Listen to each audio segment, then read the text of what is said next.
Good morning, everybody. Oh, shoot. Jesus, I'm not even prepared.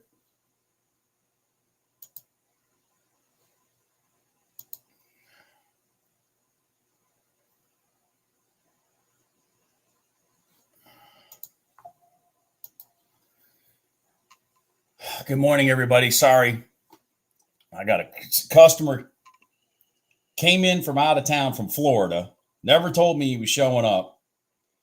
And he calls me at 8 o'clock this morning. Hey, Bob, when can we meet at the factory? What?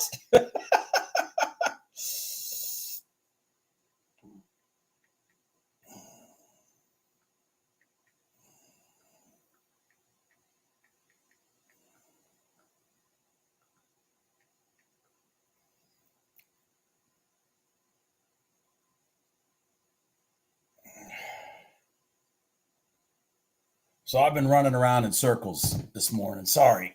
Jesus, ridiculous. So now I got to go. Now I got to leave here. I pushed the appointment off till this afternoon, but I got to leave here. I got to end the stream at 11:30 so that I can get myself put together and get this damn review done. When I say I'm busy right now, I am busy. I am just so busy right now. It's ridiculous. This guy, I don't even have this guy on my list of customers to start houses on, and he's already ready to order. I'm like, Jesus. Oh.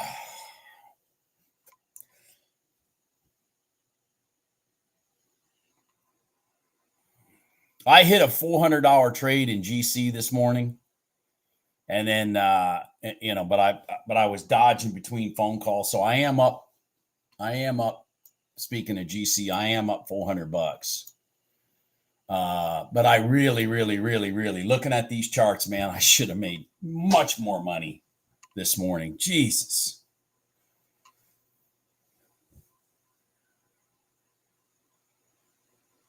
There is no slow season really, Josh, in my business. Because you got to remember, from the moment I'm even talking to somebody to when I get their perk test done, till I get their permits approved, and all the I've always got a pipeline of customers. There's never really a slow season. Even in the slow season, I'm still building the houses I started 6 months before.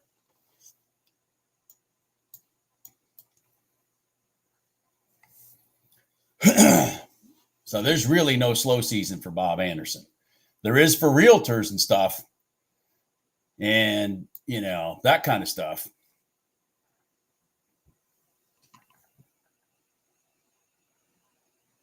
RTY. Yeah.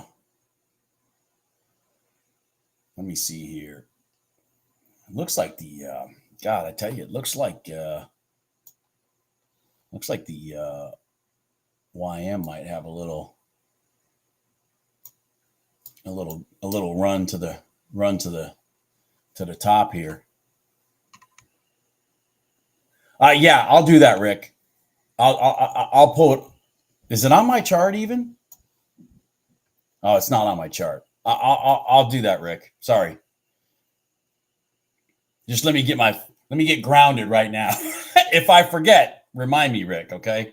Just let me get grounded right now. I've been freaking on the phone between the factory and the customer and whatnot, trying to schedule this stuff. I can't do anything tomorrow because I'm going to be out of town. And I mean, they come in from Florida out of town and don't even tell me till they're here.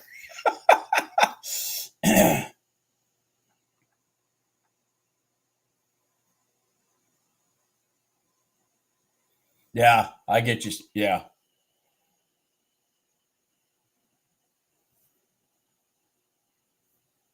Now, thing is, on manufactured homes, it's easier to put them on cement slabs. It's harder to put modular homes on a cement slab. But it's easier to put mobile homes. It's how they're when a mobile home leaves a factory, it's already built to code. all it is a contained shell. When a modular leaves a factory, it only structurally is it code. I mean, everything can be completely out of it. You can do so, like all the plumbing and stuff underneath it still has to be all connected. The heating and air still has to be all done, all that stuff. Whereas in a mobile home, the ductwork and everything's already through it. The water lines and everything are already through it. It's just a total different situation on site.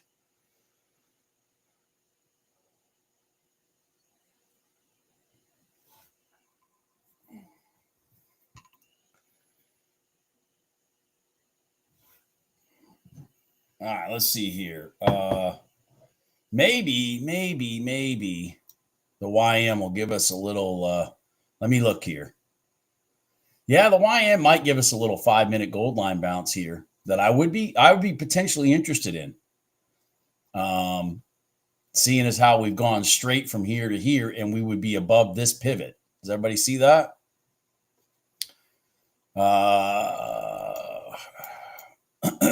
Shit, man, I got too many things going on right now because gold just did gold is doing a potential long here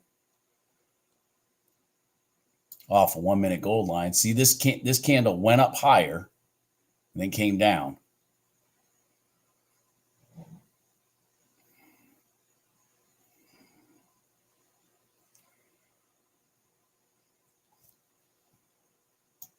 Well, the good news about gold right now is it's finally showing signs that it's getting away from the overnight open. I need it to do that because once it starts, again, my pet peeve, once it starts hanging out there, forget it. Forget it. If it just hangs out at the overnight open, forget it.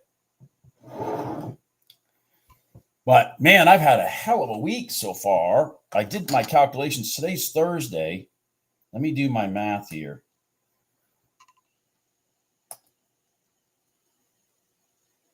I'm up $2,535, and today's only Thursday. That's pretty good. Man, the gold trade I took today should have been $1,000 trade. I'm such an idiot. Should have been $1,000 trade. Should have been $1,000 trade. I was managing my stop from the bottom. By the time I put my stop up at break even, the damn thing ran up and hit my target. I mean, I didn't even get a chance to grab my target. And then it hesitated at my target, and then it continued up. And the pivot that was to my left on the trade was $1,000, over $1,000 up, over $1,000 up.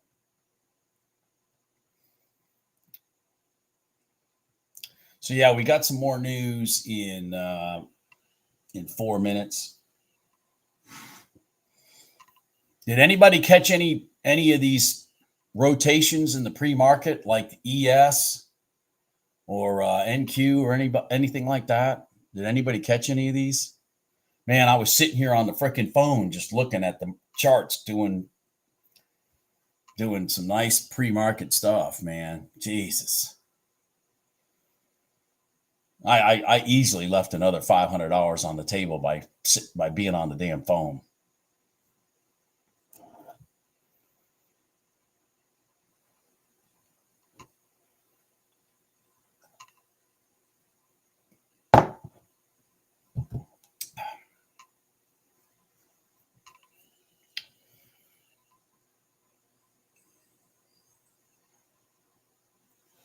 You caught a GC long?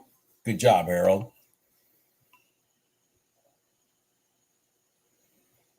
NQ, all right. Yeah, there was a. I thought there was an NQ trade I saw earlier in the day. Maybe I'm wrong.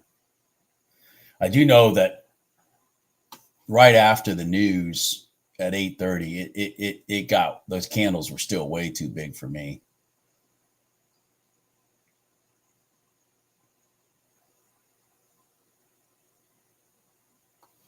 $9 points, Trader Joe. Then shut the thing off and go and go do some hobby. Go do a hobby. Go do a hobby. 9 points. That's up there with my biggest one ever, man. My biggest one ever. I think my biggest ES is 10 points. I think that's the most I've ever been able to hold it is for 10 points. I know I've done at least 10 points in the ES. I know that for a fact. I do know that. That's probably my biggest one is 10 points. 9 points in the ES is very impressive. Very impressive. Man, I love when I'm on the right side of a good ES trade. Because it's just, you just sit there and watch it. It's like watching butter melt. Just you got to keep watching. You keep staring at it, and it just keeps doing its thing, and it's slowly keeps melting. You don't want to burn. You don't want to burn your butter. You just want it to. You just want it to slowly melt.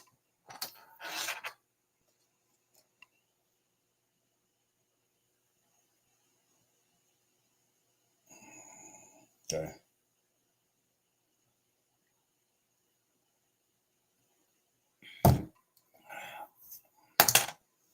All right. Ooh.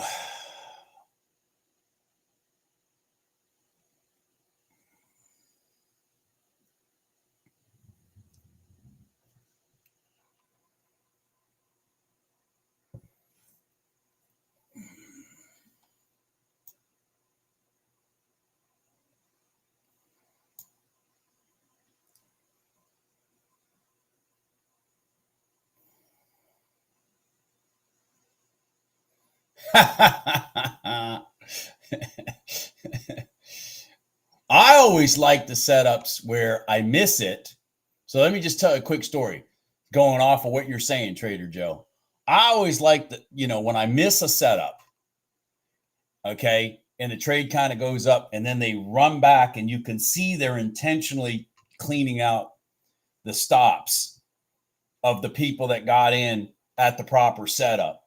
And then they reverse it like the candle in the ES at 841. That was that, just ching and then ching. And when that happens, man, it's like, okay. And then I catch that trade. So sometimes missing a trade is a good thing. Sometimes when you miss a pattern, if you just keep staring at it, waiting, it'll give you another rotation because they'll come and try to clean out the stops.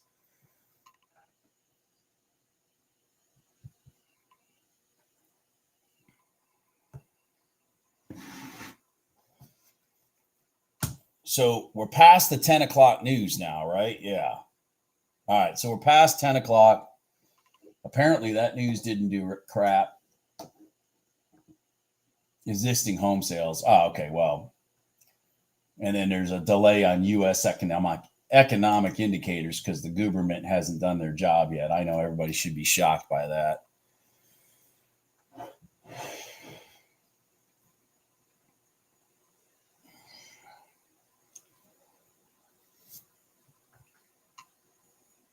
I have to go to Philadelphia this weekend, and I'm leaving tomorrow. And I know when I'm there, I'm going to be sitting there going, okay, where did we go wrong from here? Where did we go wrong from here? When I'm looking at that Liberty Bell, I'll be like, where did we go wrong from here?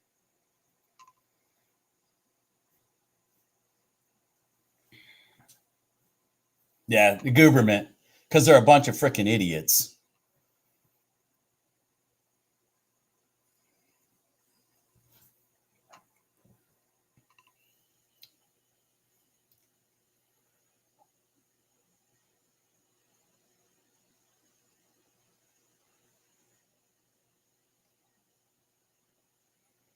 Yeah, I could see where they stuck a finger underneath that candle to the left. If you'll notice, even they even dirty dogged that ES trade by one tick. They stuck a finger through the bottom by one tick and then rotated it up.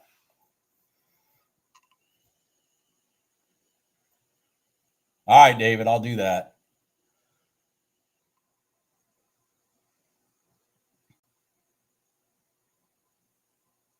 I love that style of pizza.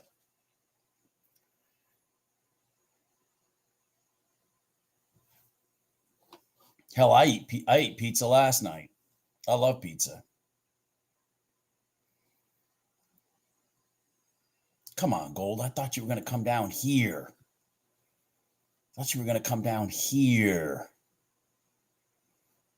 Shit.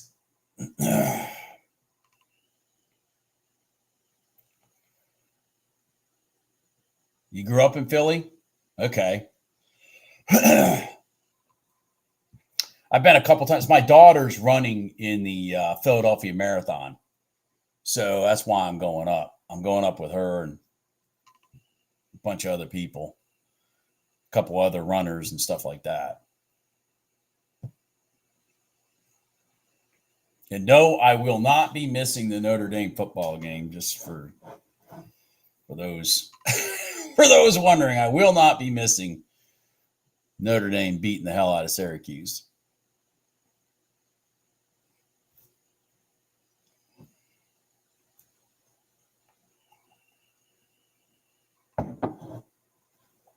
All right, let's see here. Come on, market. Let's start moving again. We'll start doing some moving.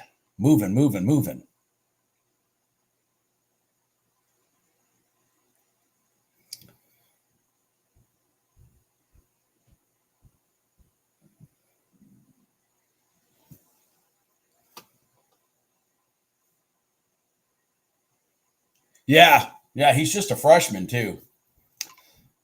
Yeah, he's Lloyd Carr's grandson. Lloyd Carr from, former coach of Michigan. He is pretty good. He's very good. His QB ratings are just phenomenal. Oh, yeah. Sorry, Rick. Sorry, Rick. Well, I meant, remind me, I didn't mean like while I'm still hoping for our first trade.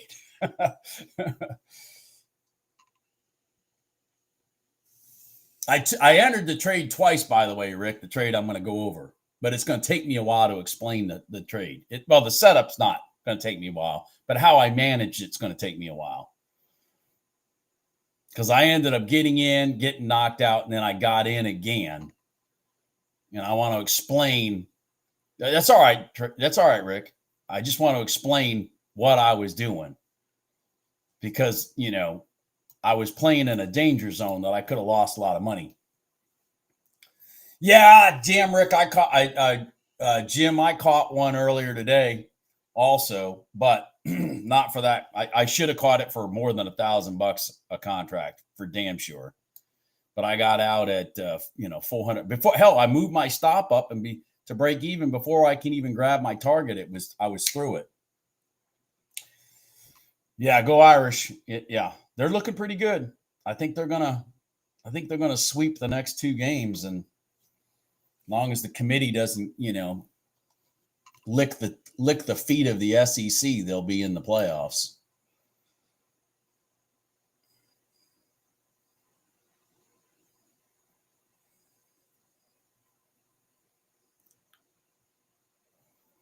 This is interesting.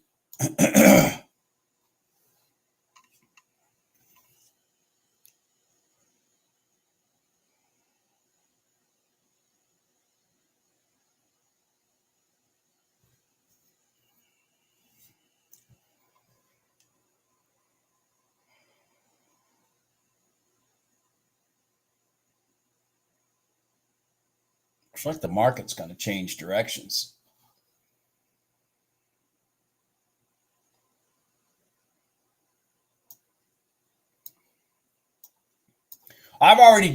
Rick, I think it was, somebody can correct me, but I think it was Tuesday towards the end of this live stream. I went in detail. I mean, literally in detail, candle by candle, exactly what Jim looks for.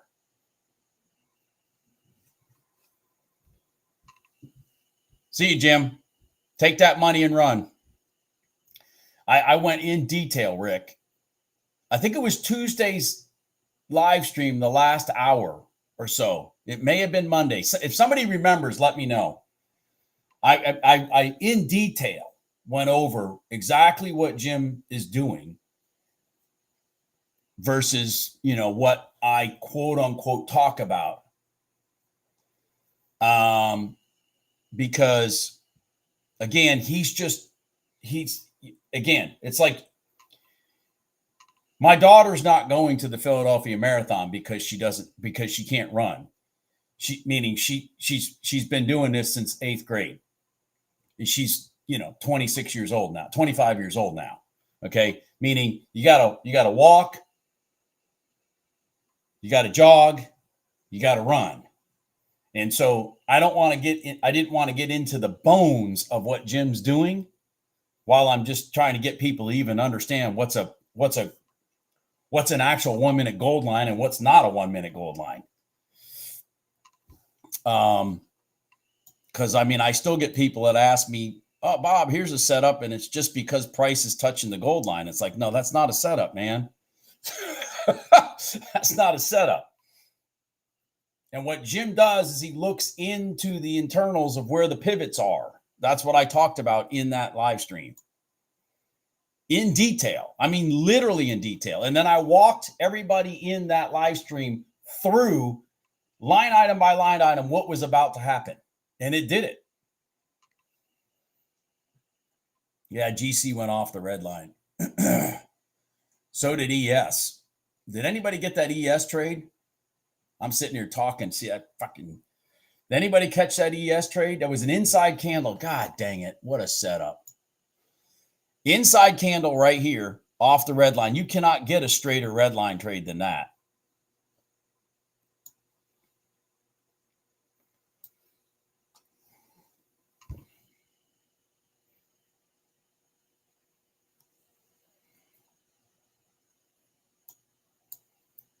Fuck.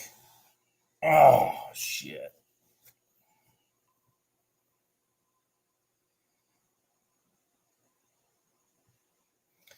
Just hold on to it. It's gonna work. Keep holding on to it.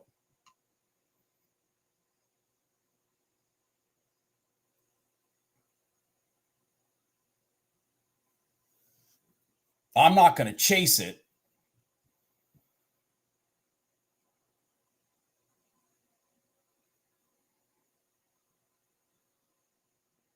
You got 3 points? All right. You got taken out at break even? Yeah, well, it's because it's stuck in limbo with the NQ, but the ES should overpower what the NQ is trying to do.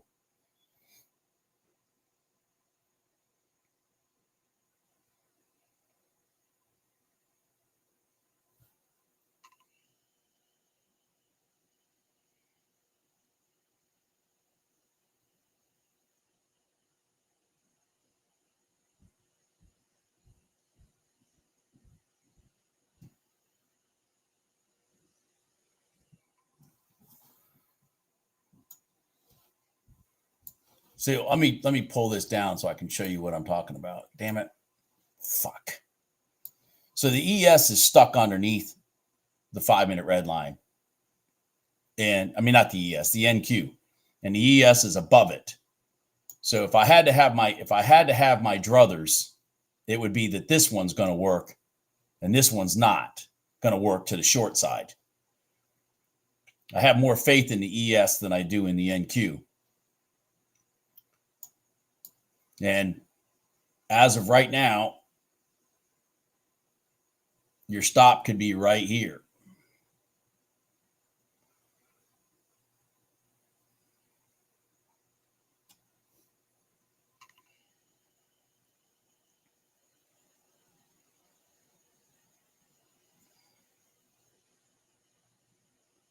Come on, ES, prove me right.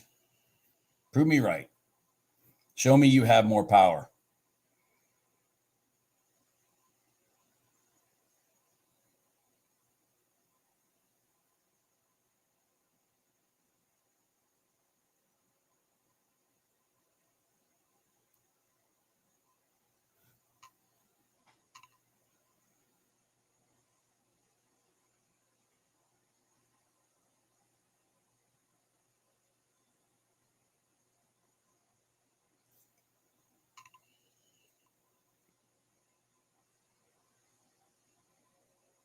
I would have been stopped out right there.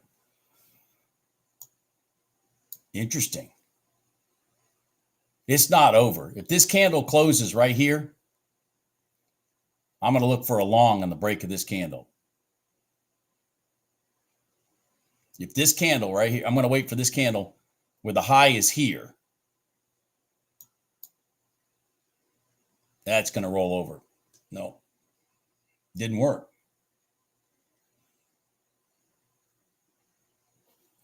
Yeah, GC had a red line setup. It did. Yeah, it's right there. It's still in it.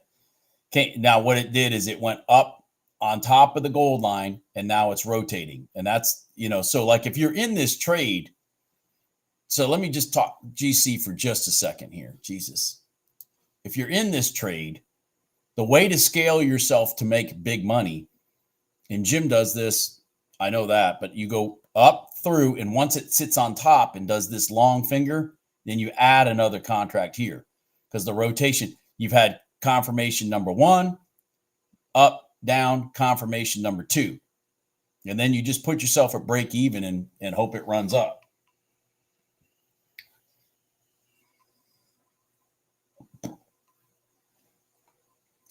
And that's how you can get a gold trade where you make multi-thousands of dollars in one trade without risking the money to have a multi-$1,000 trade. Good job, Orville. See, because here it goes. And, your target could be at least here. So your first contract's here, your second contract's here, your stop's at even, your target's at least here. At least here.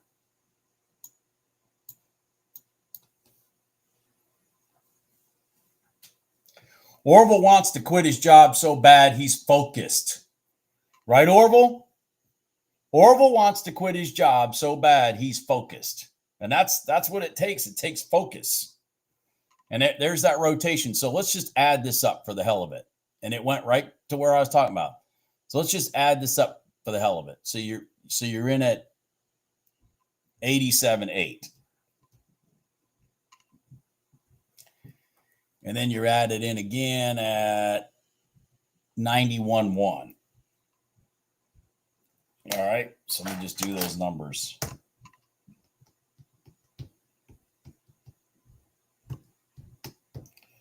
So your average is 89.45. And then you're out at that pivot, which is 96.5.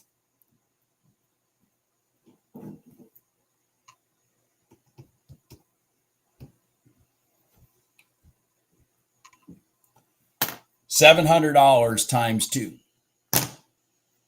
That's $1,400. What with that rotation, right? That's how Jim makes $1,400, $3,000, whatever a trade. That's one of the ways. So you take that rotate, because when you're starting from a red line, what's going to happen is price has to get up and above that gold line. Then that gold line is going to be your support. And you can, if you get a nice long finger like that, you got to let the trade work. Then you add in here, and then you go back to your pivot.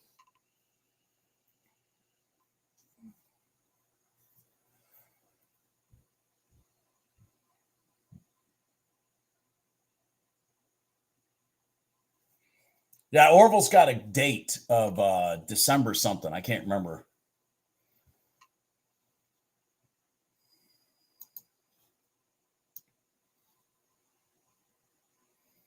And then GC just rolled right over. So I guess gold is going to go down. I guess gold really is going to go down. Shit, I'm losing my charts here.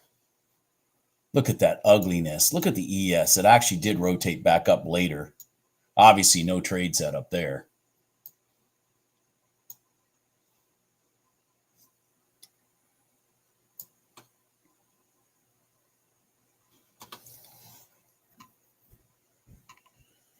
December 27th is his eligibility retirement date for Orville.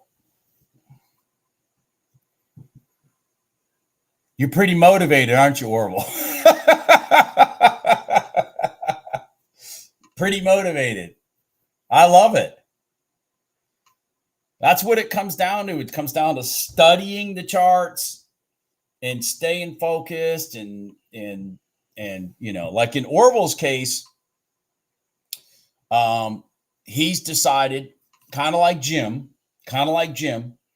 he's decided to pick an instrument and learn its personality, and that's what he trades. So in Orville's case, it's the NQ.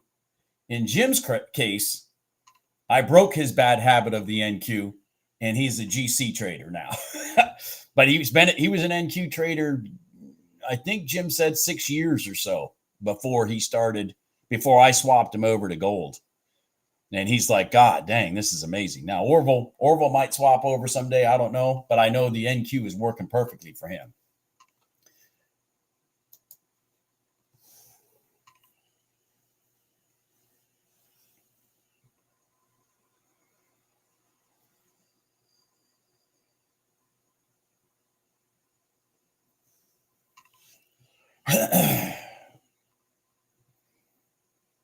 But that little rotation I showed you in gold, $1,400. Then you didn't have to stick your neck out with 2 contracts. You only had to do one that you were risking. And then when it rotated over up on top of that gold line and then came back down through it, you look for the break for it to go back long. Because here's the 2 rotations that you should have studied and learned from watching my videos. Boom and boom.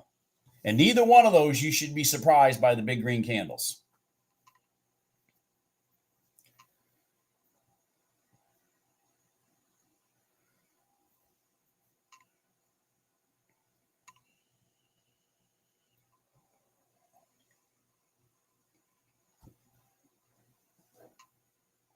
Sorry, guys, I'm losing something here.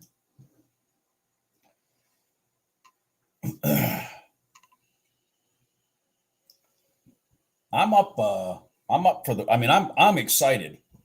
I'm up $2,500 for the week.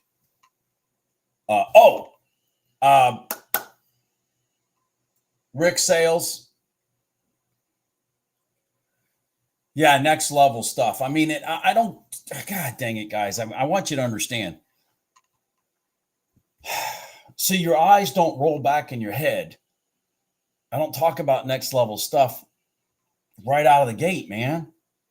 You got to identify this in this, why those things are happening first to get to the next level of seeing, you know, micro swings and what's going on here and what's going on there.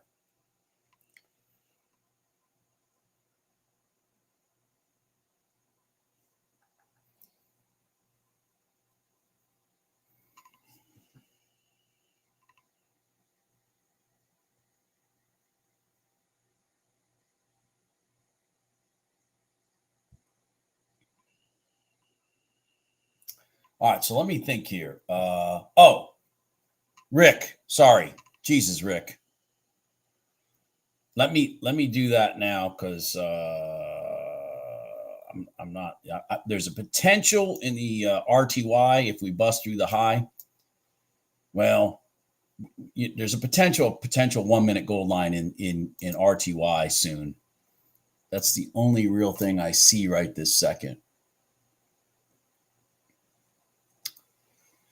The ES is going to roll up, you dog.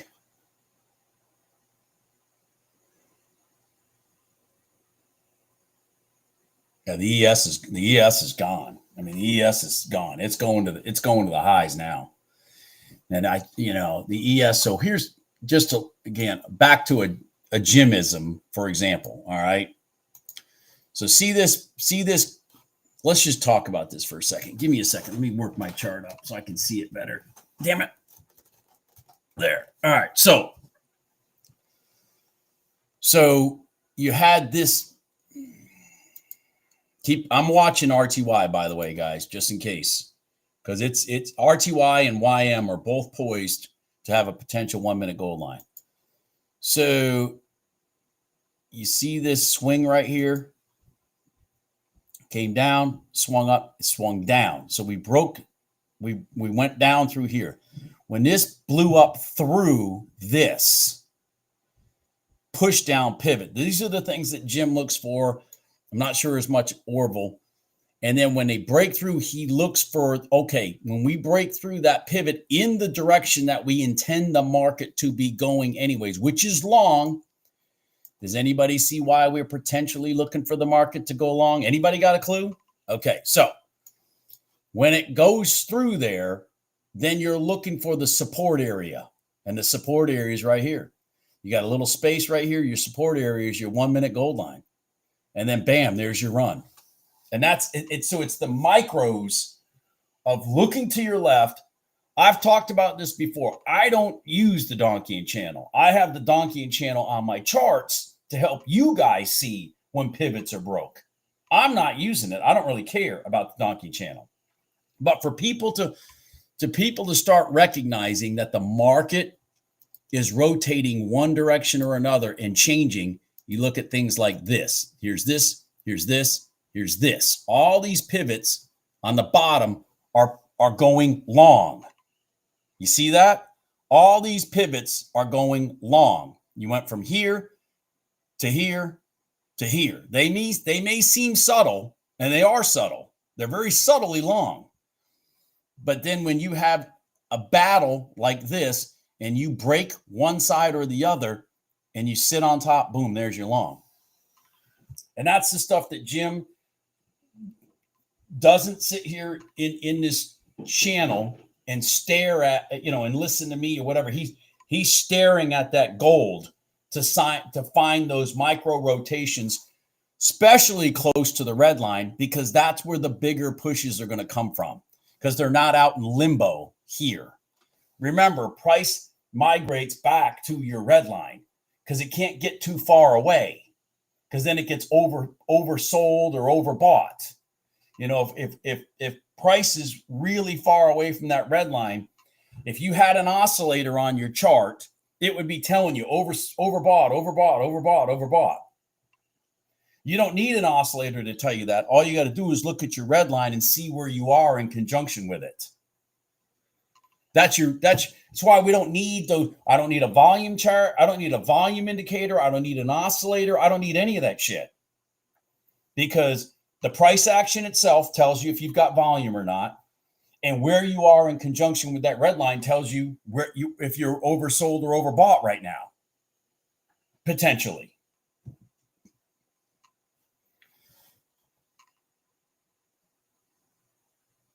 So I don't need something down here giving me some story.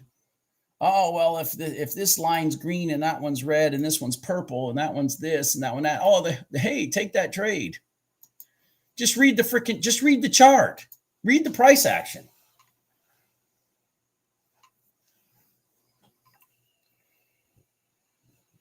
All right, so let me go back to my gold trade. Shit, I'm sorry.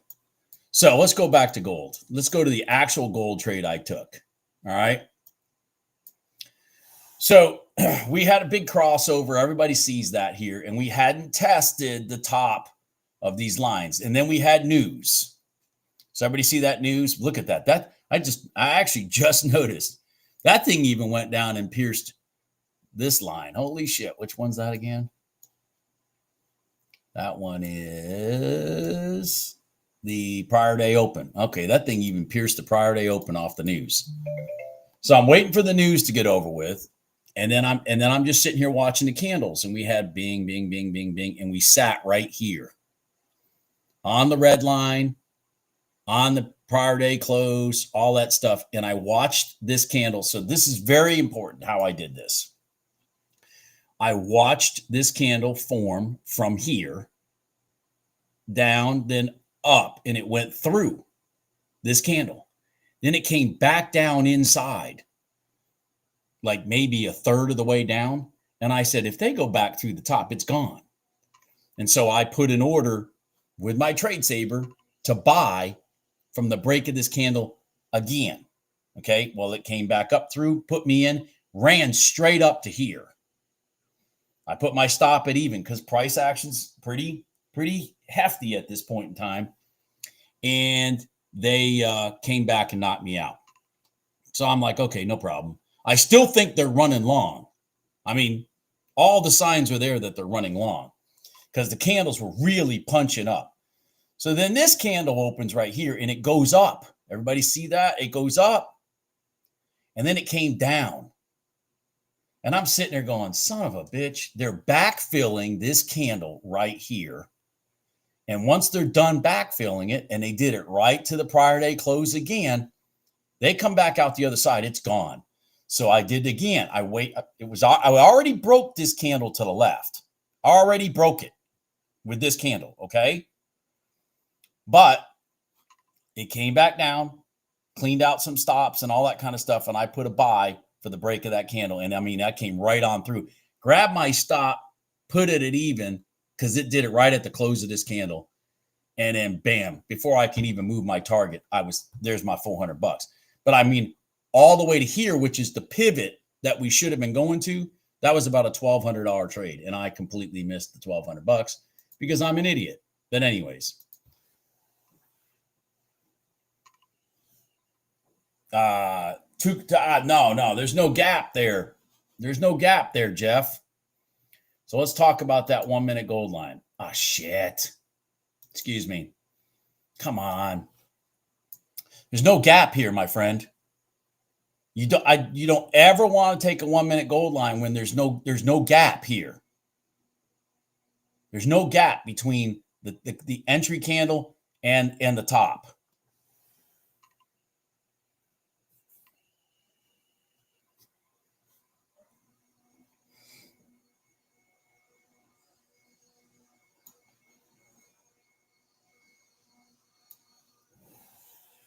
Yeah, anyways, so I was just literally looking at the price action within the candles. And I was going to be very conservative. If it just went through the top and ran away, I was just going to be like, okay, no big deal.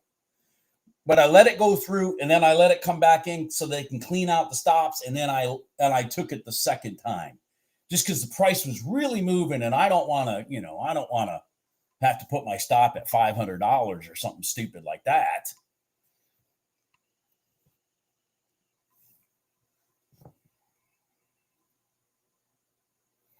Yeah, I mean, it's obviously there's going to be a battle there, Jeff, for the 9 to hold to the long side. But if you don't have that gap, then what you didn't get, remember this, Jeff, if you don't have that gap, you didn't get the boomerang. You didn't get the possibility of the slingshot, because you're going right back into the point that it got resisted from in the first place. I mean, you have no space to manage a trade.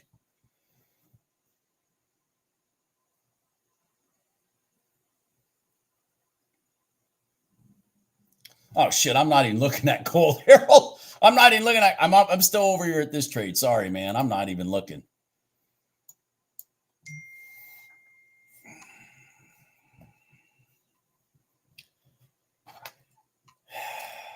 Give me a second here.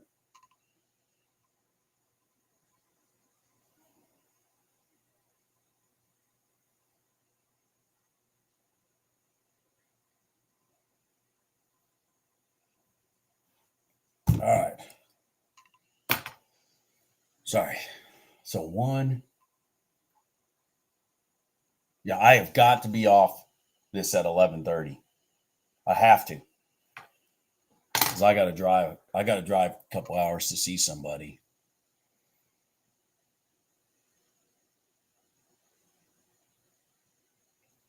Oh, Rick, 100%.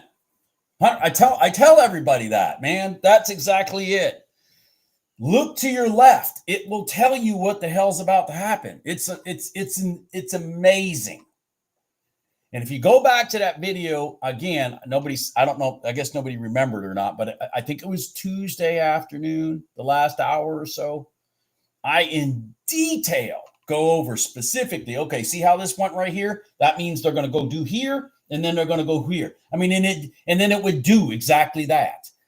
And everybody's like, holy shit, how does he know that? Because the left tells you what's going on in the future. And so, and I think it was either the YM or the RTY I did it with. We walked right through it in the video. Candle to candle to candle of what the hell was going to happen. Yeah, I think it's Tuesday. I think it was Tuesday I did it.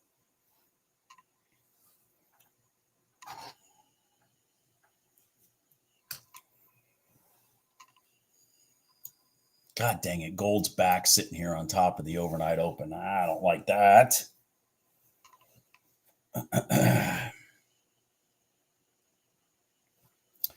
And Jeff, you see how that, again, was I going to be right or not? Don't know. But you see how it's just like, here's the problem with taking,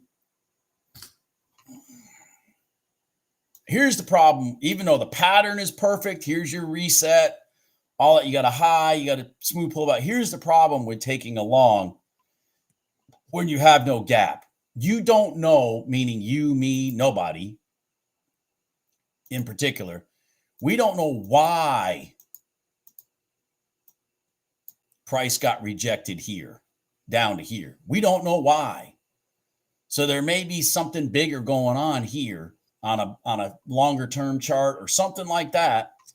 And so when you try to take that rotation, you have no space back to that area to defend your stop. Then you don't have that boomerang effect.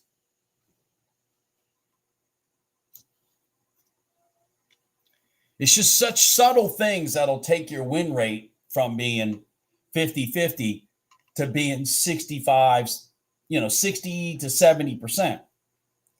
And then once you get to 60 to 70%, then it's managing how to maybe make, like the gold trade I showed you right here, how to maybe manage that to maybe leverage yourself into some, into a bigger trade. And when you master those simple, and these freaking setups happen every day. And once you master them, it's like driving to work on the same road every day. You just know your way. You could, after 6 months of doing it, you could practically close your eyes and drive to work. It's like that.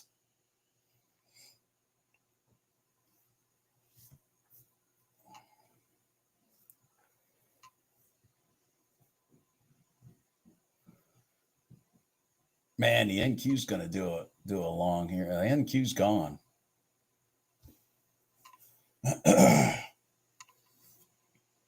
Shit. I do need to do a podcast with Jim, though. I do. Just to talk about his journey and how our journeys have crossed and what it's done for him and what it's done for me. I mean, Jim's helped me. Jim has helped me because Jim has helped me look for bigger things, meaning look to make more money than what I've been comfortable with allowing myself to make. Jim has opened that up to me. Jim has helped me. Orville is helping me. It's just, seeing some people out there doing what I'm doing and it works for them, and me knowing what they're doing, it's helped me make more money also. That's why I made $2,500 this week. It's because these guys have helped me make more money mentally. And so, man, once the market starts getting back to, to true form and I've got confidence in it again, say mid-January, it's just going to be, I'm excited.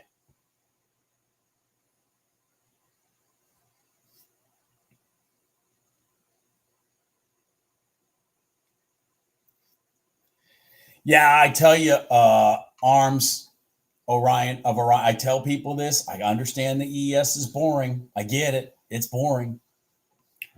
But those crossover 1 minute gold lines in the ES are like printing money, man. They're like printing money.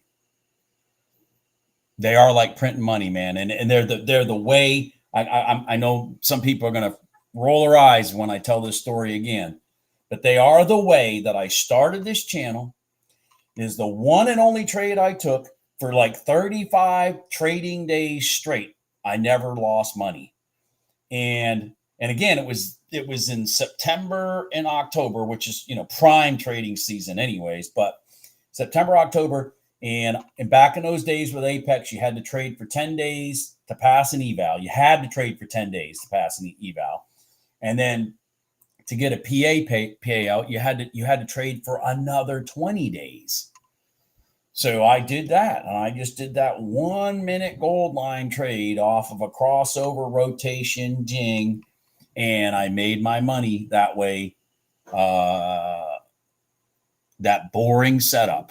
It took a lot of mental focus for me because it's a boring setup, but I did that, and I got my first payout ever from Apex doing that. Yeah, exactly. Yeah, and some people, again, that's why I tell people, learn the personality of the instrument that you're trading and make sure it fits your personality. Because some people like the ES, which is great. It drives me crazy because it's boring. Gold fits my personality just like oil used to fit my personality when it had much more rotation to it. They fit my personality. The NQ doesn't really fit my personality. Now, I've taken some NQ trades. Hell, I've made well over $1,000 taking NQ trades in the last week. But this past week. But but the NQ scares the shit out of me. Doesn't fit my personality.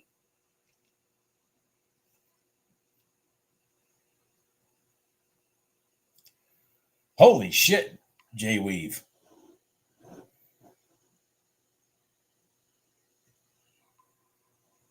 Yeah. Oh my God, Jay Weave. Exactly. That's why I tell people I trade. When people are like, well, what do you do? What is your ATM? And I go, okay, I'm going to give you my ATM, but you got to understand my ATM is not how I trade. It's just to put targets and stops on the freaking screen. And then I manage it from the bottom, like on longs, I manage it from the bottom up because I'm trying to make sure what I anticipate, i.e. a big red candle or i.e. a big green candle, that those things happen. And when they do happen, I then don't allow myself to get whiplashed in the trade. And so, you just keep your losses small and your wins big. And and it's amazing how it adds up. It's amazing how it adds up.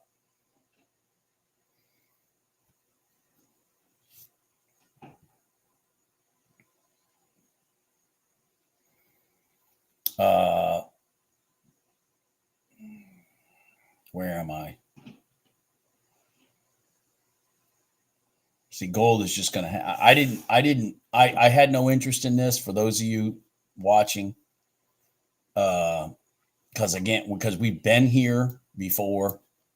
We're back here again. I have no confidence in what we're doing in gold.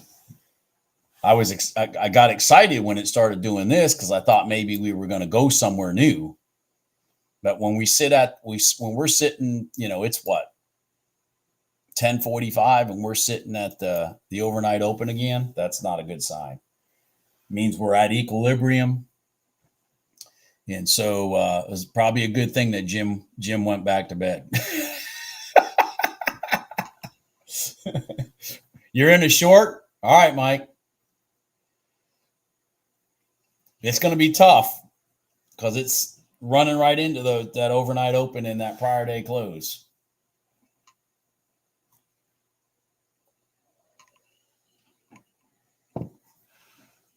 Because they are going to want to push it long. And they're more powerful than that red line.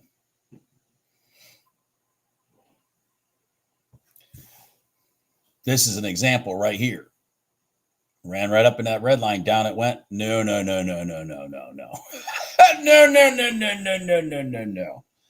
The static lines are more powerful than the moving averages.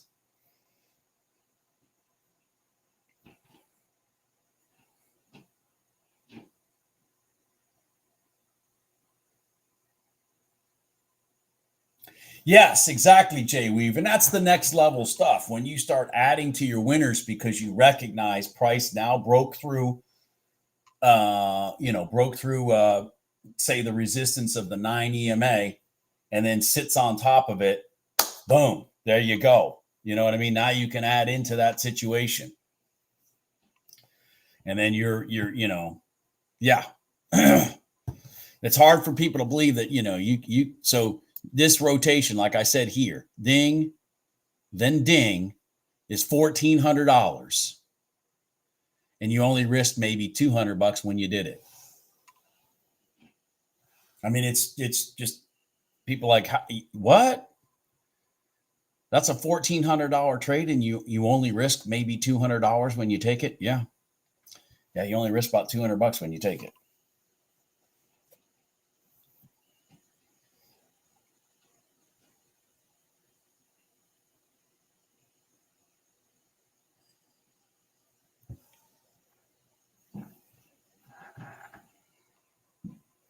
No problem, David. Did Orville say he emailed me? I think he said that in his message.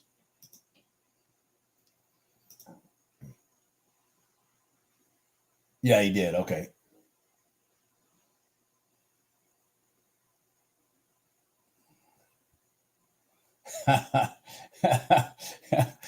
Orville,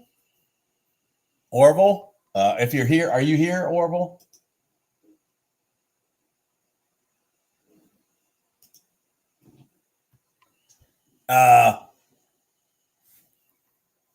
I've asked that question before for somebody else, and I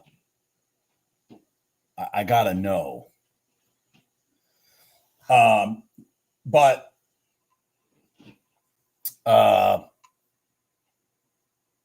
I think maybe if I,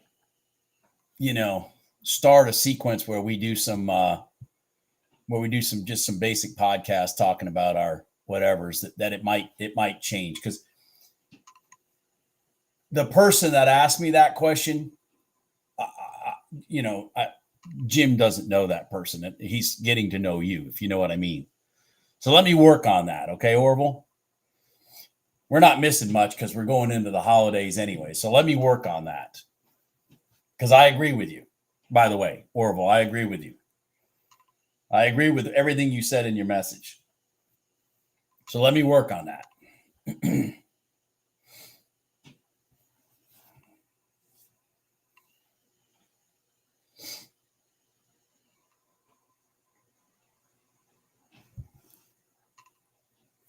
All right, no problem.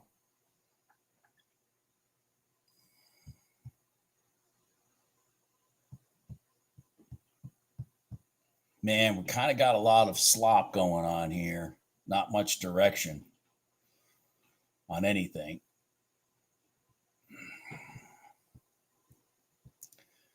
I'm probably just going to put this thing to bed because it needs to do something before I worry about it again. So let me get this back over here. Let me get this back over here.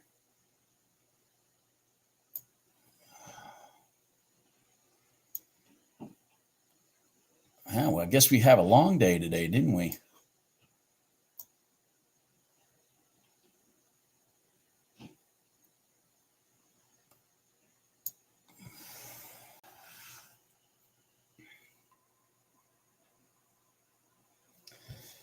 Yeah, Crystal, I agree with you.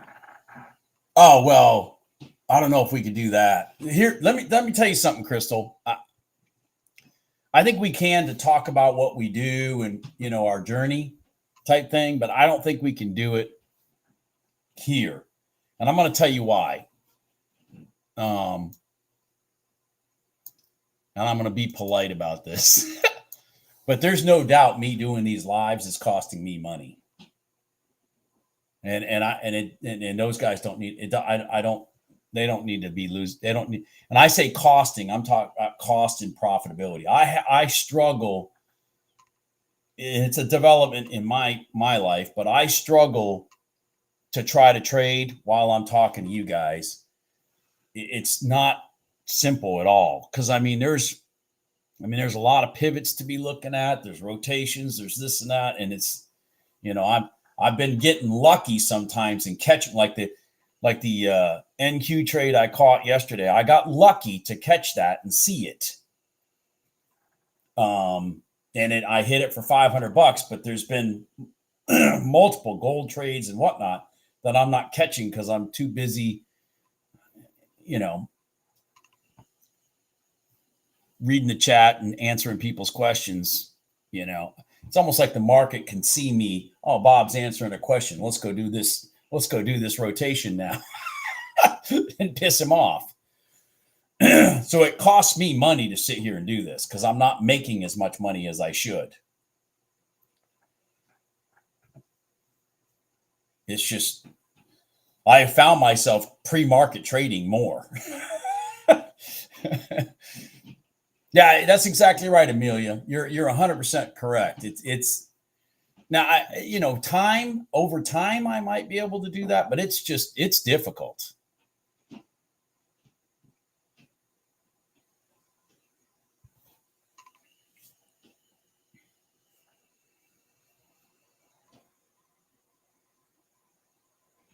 Oh yeah. If I had a prop firm account, maybe that's true. If I was sitting here trading an Apex account, I could probably be a little more because I would be less concerned if the damn thing worked. You know what I mean? Like this red line in the ES right now, I'd be less concerned if that thing worked or not if I was trading a prop firm money because there's an ES long right here in the off the red line right now. But I would, if it was my money, I wouldn't really be concerned about it. I mean, if it was a prop firm, I wouldn't really be concerned about it.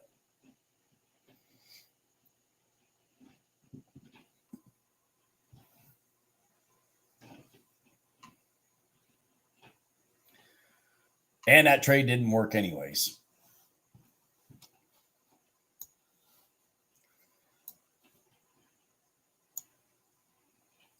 Interesting.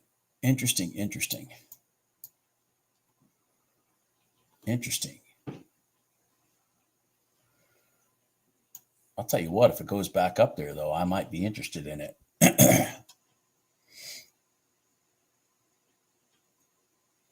Wait for this candle to close. If price goes back up through the top of this candle right here, I might be interested in a long there. Remember, this is a 5-minute moving average. So there's, the fact that the candle doesn't run right off is not necessarily a bad thing. Because this is a 5-minute moving average that 5-minute traders are using, not 1-minute candle traders.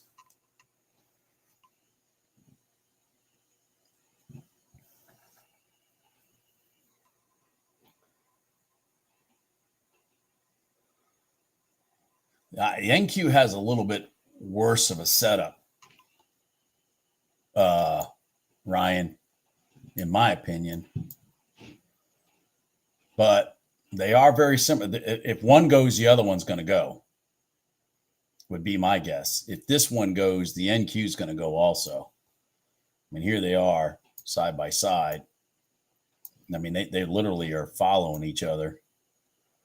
But if this candle closes below this, I'm gonna kill this potential trade. Yeah, all right, I'm gonna kill it. Once the NQ closed below that red line, I don't really care if it comes back up and through now because it's probably just gonna reach and then roll over. Yeah, exactly.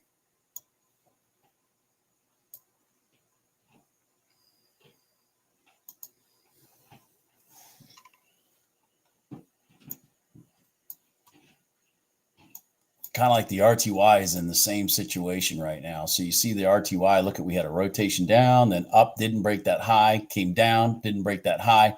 So we've got these yellow candles forcing our way down. We got our green tops forcing our way down. And here we are. So is there going to be a battle at this red line? Yeah, there's going to be a battle at that red line. But I don't have any confidence that it's going to hold. because we've got the rotations of the pivots to the downside.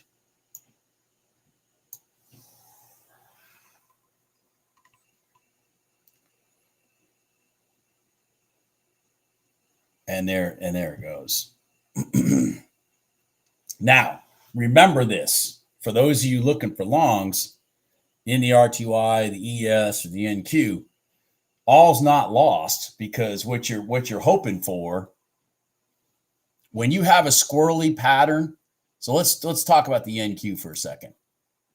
When you have a squirrely pattern on how price got here, and you can see pivots were created and then broken, what you really want is you want the red line, because you still think the market's going long. You know, we've been through the high, all that stuff. What you want is this thing to find some sort of support somewhere, rotate up, crossover, and get on top of that red line, and then bam, there's your long.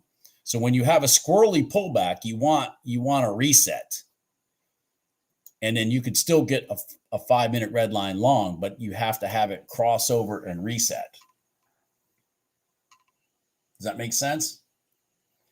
And again, not everything works out, but I'm just, if that scenario happens, that's a great trade. And so you can just, not worry about the fact that at that point, you can stop worrying about the fact that we're stair stepping down, because when it does this, it's going to reverse that trend, and then it come up, sit on top, and then boom, gone.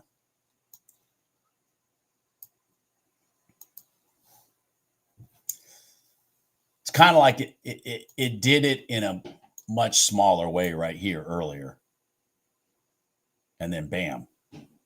See, it got inside it here and then came up, sat on top of it, and boom, there it is. See what I'm saying? That's the pattern you want to see if you still want to try to take longs on an up, because it is an up day. Today is an up day. But it's got to regather its energy and its steam, and then it's got to show you that it wants to go long now by doing what I just said. Kind of like it already did in the NQ, for example, at 10:20.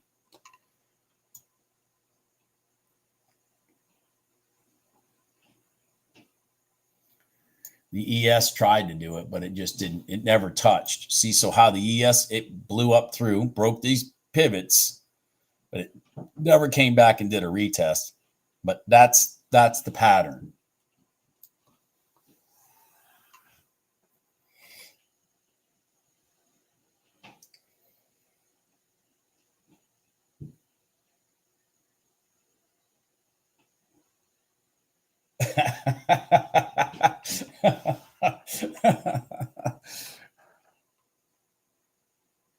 Yeah, I didn't trust the long. I didn't trust the long in that one either, on the NQ either, Orville. I didn't trust it. Yeah, I just didn't trust it. I was more in tune to what the ES was doing, for sure.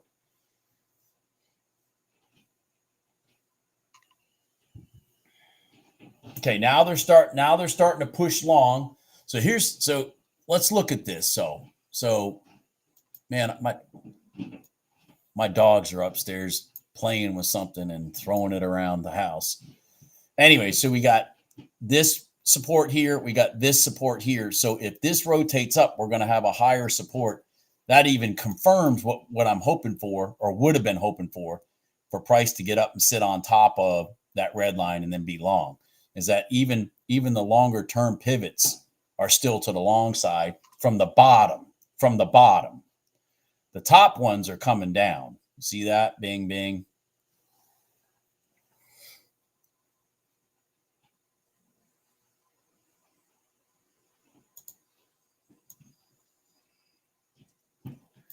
And it's all about patience, folks. It's all about patience.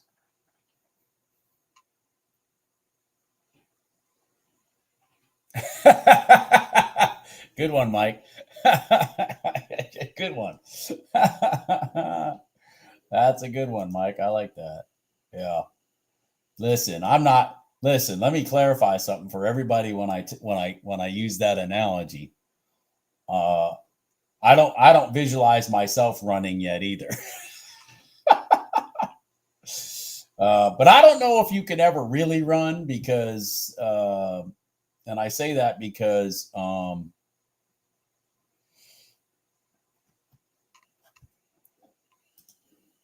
I think that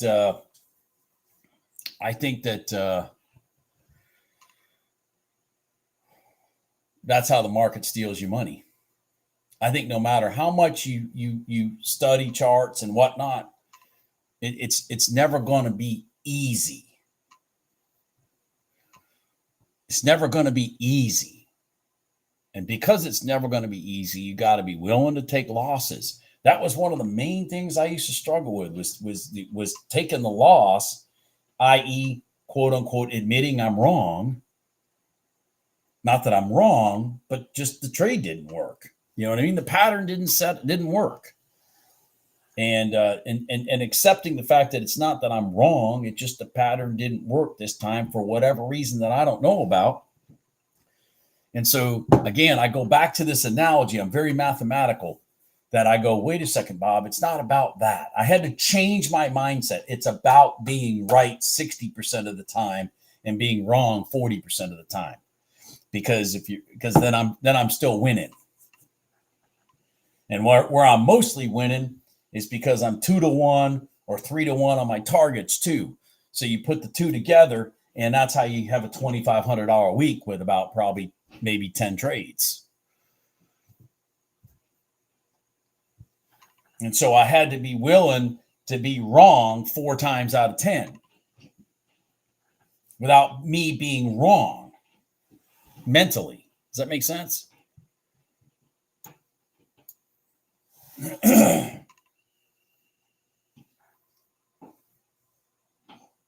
A probabilities game. Exactly, Joe. Exactly. And when I got my mind to start understanding that, it changed my trading. It changed my trading. It's all about probability. It's not about right or wrong. And so as long as I stay on the right side of the probabilities, I'm good.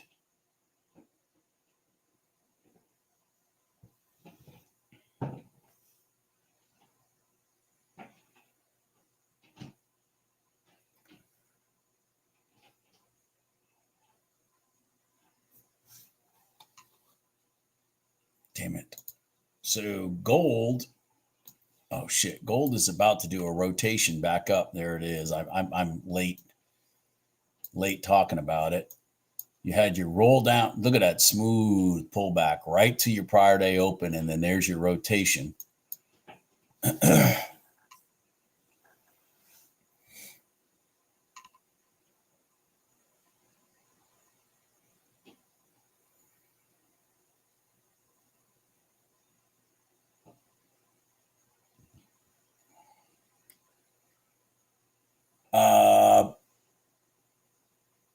I think you were asking me on Tuesday when we were having the market was moving back then. Look at that stupid gold trade. God dang it. It's probably going to go right back to here. I'm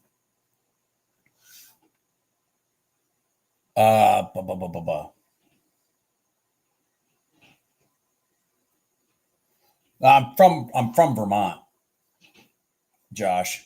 I was born in Connecticut. I did live in Colorado for 8 years, which that's not really the Midwest. That's the West. I love Colorado, but I'm from Vermont. But I don't sound like I'm from Vermont because trust me, my my cousins and my uncles and all that stuff that live up there. I mean, and I'm talking up on the Canadian border, Vermont. They all talk with an amazingly beautiful accent. And I went to school at Notre Dame, Josh. So maybe my wife is from Michigan. I mean, so I'm surrounded by Midwest per se. I'm trying to think here. I'm going back to that.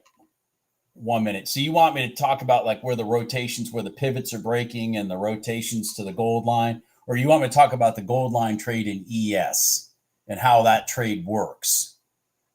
Help me out with which one you want me to talk about. This stupid freaking trade right here worked too, by the way. All you had to do is defend the bottom of these candles for your stop. Where its target should be right here. I didn't like the candle size. This candle's way too big.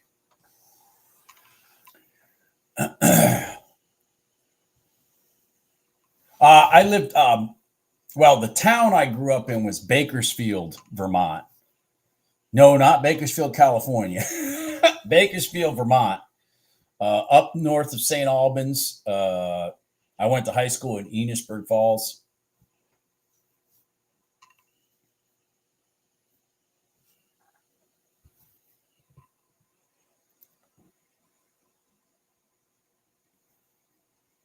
That trade's over right here. That trade's over right here. I'd have been out right here. If I was in that long, I'd have been out right there.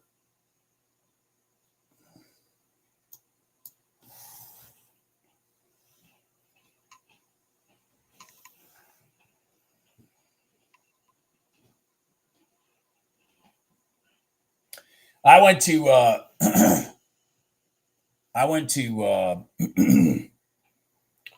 undergraduate school at the University of Vermont in Burlington. I've told this story on here before. My senior year in college, I had an infamous neighbor that was across the street to me to the left. If you sat on my porch and you looked across the street to the left, does anybody remember who that infamous neighbor was? Living in Burlington, Vermont in the late 80s.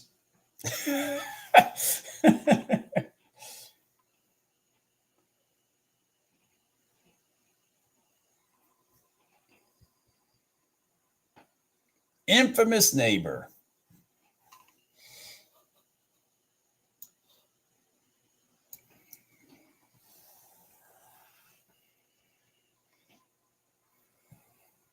And no, I was no friend of this infamous neighbor. Yeah, that's exactly it. George Soros's puppet. Yes, Bruce. George Soros's puppet.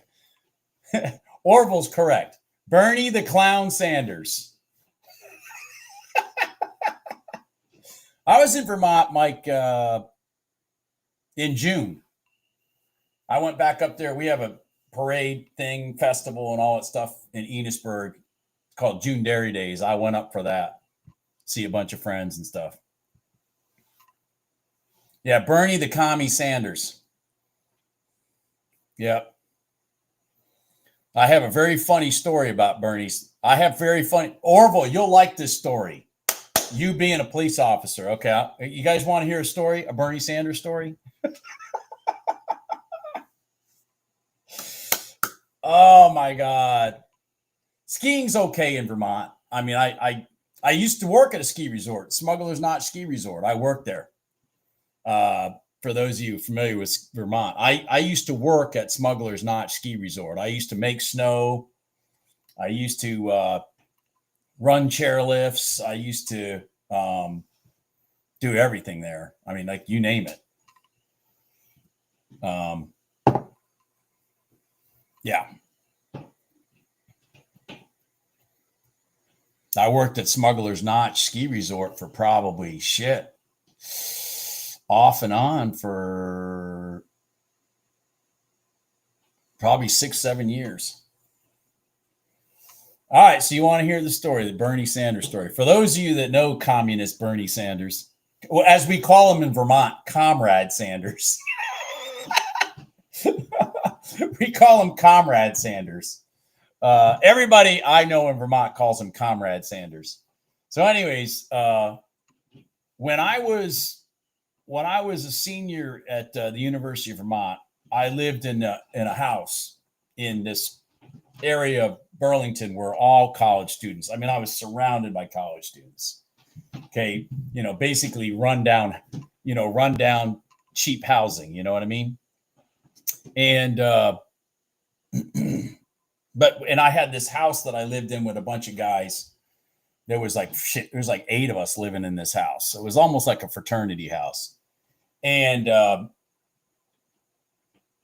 we lived 2 blocks from a bar called Nectar's, which was like the place that people would go to at the end of the night, and then they'd head over to our house and we'd have parties.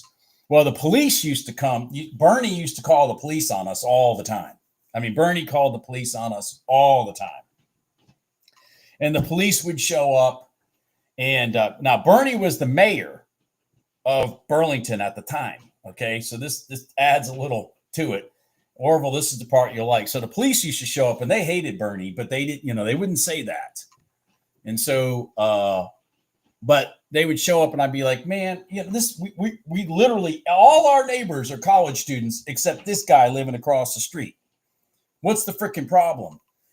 And they'd be like, man, we're just doing our job. He's the mayor. Like they would have excuses, to defend themselves because they knew we were just college kids. And at the time, Burlington was small enough of a town that literally when college was in session, 20% of the population of that city was college students. It was a college mecca. So anyways, long story short, this is how I know Comrade Sanders. Another reason I know he's a lying piece of shit. So here's the rest of the story.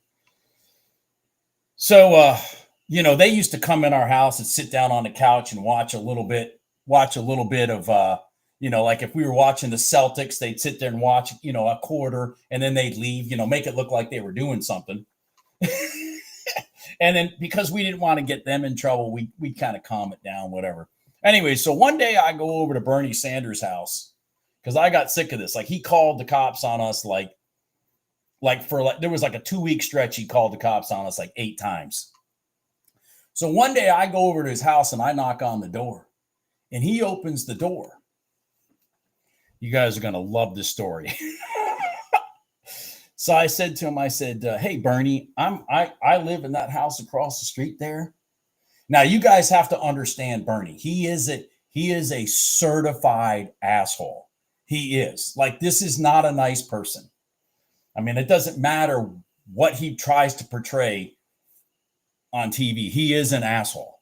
So I said to him, I said, I live across the street there, man. And if you've got a problem, like if we're too loud sometime or whatever like that, just call us and, you don't have to call the police. Well, I think the authorities need to be involved. This is what he says. Literally his response immediately to me was, I think the authorities need to be involved. I don't need to be calling you. Typical communist. So I said to him, well, let me ask you a question, Bernie. I said, do you think the authorities should be involved in everything illegal? Or that you deem illegal? Something along that line, I said. He goes, well, yes. And I said, so the next time I'm walking by your house and I can smell some funny stuff burning in your backyard, you think I should call the police because you're back there smoking weed? And he got quiet. That guy used to sit out on his back deck and smoke weed every day. Bernie did. Now, he is a certified asshole.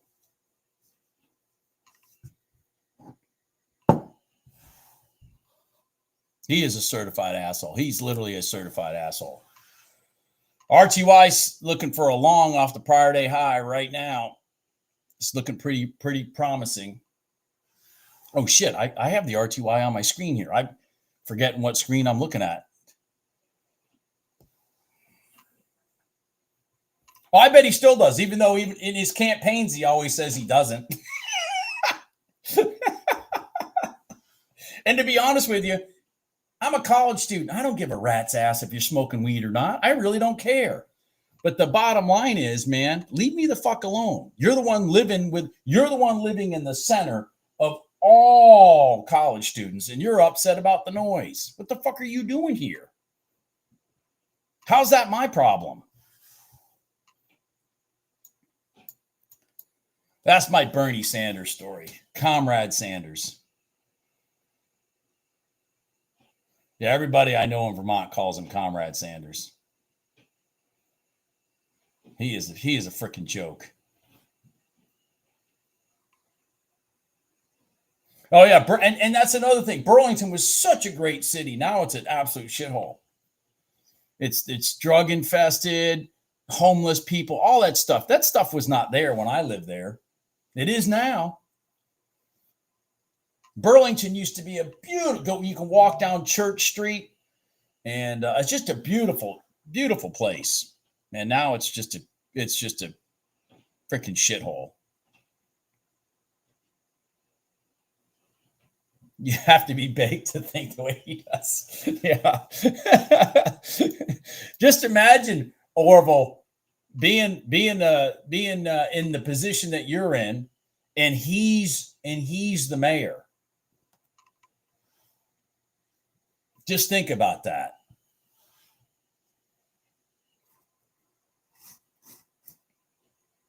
Comrade Sanders.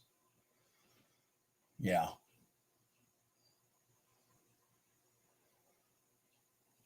Well, that RTY sure didn't hold.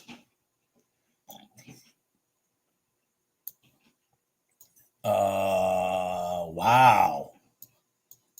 Is everybody seeing the NQ here? Is anybody seeing the NQ here? Look at this. Look at this. Look at this. Now, personally, I would want it to come down to here.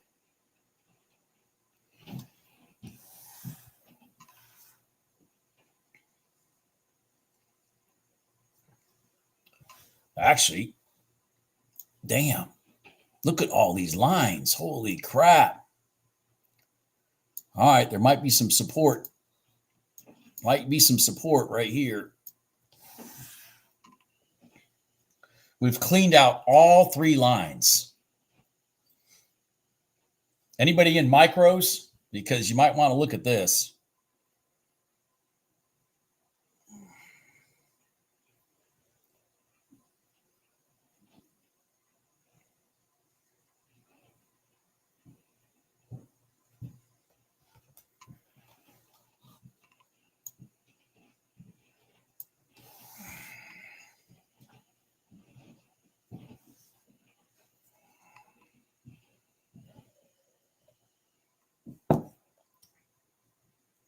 I was no different in college than I am now. Respect is earned. It doesn't come with a title. I don't give a shit that you're the mayor. Matter of fact, I probably think a lot less of you because you're the mayor.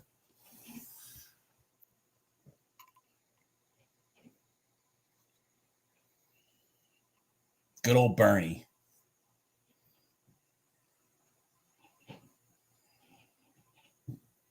I wish every person that voted for Bernie Sanders got to meet him personally. Because if you met him personally, you wouldn't vote for him.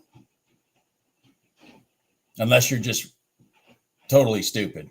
He is not a nice person. He is not a nice person. He is not a nice person. I mean, there's politicians I don't like that are probably nice people, but he's not a nice person. He is genuinely not a nice person.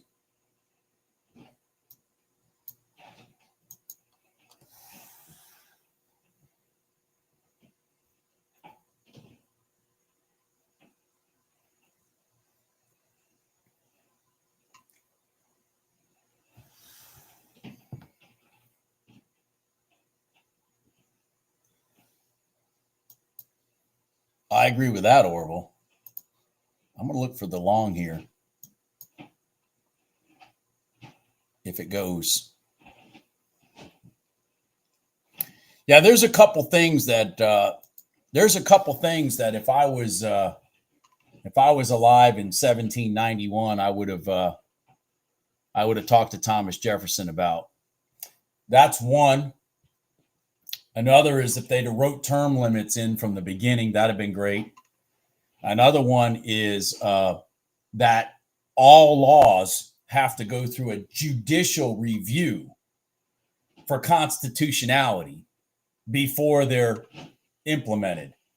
One of the things that a lot of people don't realize in this country, the only way you can find out that you're being unconstitutionally, charged with something is if you have enough money to take that law and run it through the chain of command all the way to the Supreme Court.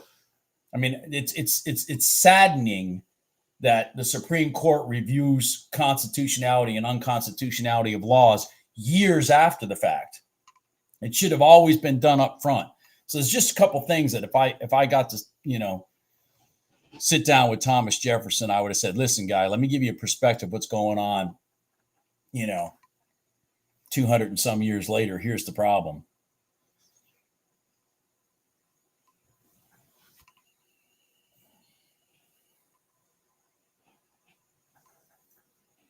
The fact that a state or a local municipality or a federal government or whatever can pass a law and implement it without it even having a constitutionality review is criminal. That's criminal.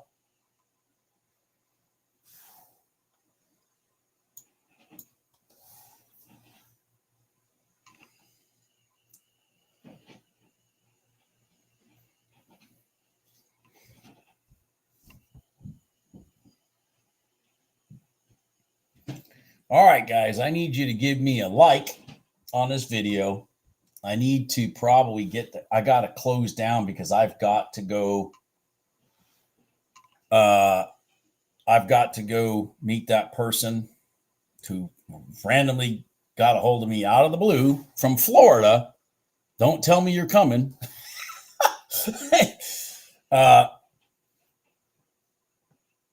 Single subject only. Well, yeah, that's another one. Yeah, that's not good either.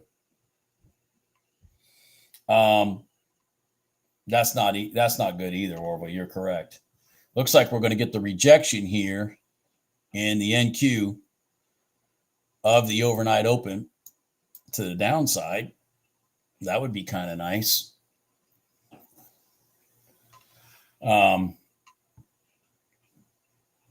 Still hasn't gone yet. Now we got an inside candle. If this candle closes right here, it's inside to that candle to the left.